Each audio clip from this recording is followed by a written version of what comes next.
Thank you, Mr. Speaker, and I appreciate the gentleman yielding. I rise today to voice my strong support for this rule and the underlying bill, H.R. 2393, the Country of Origin Labeling Amendments Act. The bill requires the country of origin requirement for certain meat products because, as it currently stands, it threatens the economic livelihood of farmers, ranchers in northeast Georgia and really across the nation.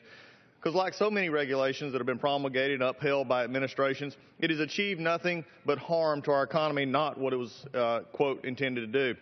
It does not improve food safety and now threatens to further devastate the ability of American agriculture industry to provide for their families by violating our trade obligations and encouraging retaliation from two of our largest trading partners, Canada and Mexico. I was sent to Washington to be the voice of 700,000 Americans who live in northeast Georgia. These hardworking Americans produce more chicken than any other district in the United States.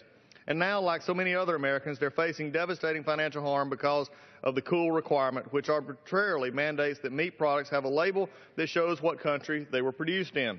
You see, the WTO has ruled on 4 separate occasions that mandatory cool requirements violate our obligation to treat our trade partners fairly, just as we demand to be treated fairly by them.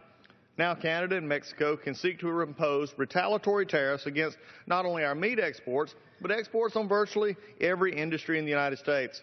Now, I can't imagine knowing that a pork chop came from a pig that was born in Canada could possibly improve food safety. And I really can't imagine it when we already require that all meat imports be inspected by at least the same standards as the USDA inspects meat here at home.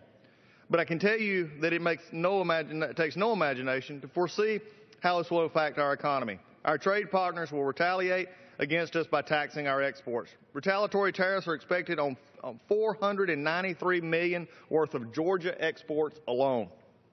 Nationally, tariffs will impact billions of dollars worth of exports. Chicken exports from my district will be taxed the moment they leave the country, and with 20% chicken produced in the United States being exported, the impact will be overwhelming.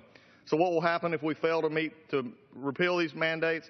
The hardworking farmers of my districts and districts across the country will be unable to compete on the international market.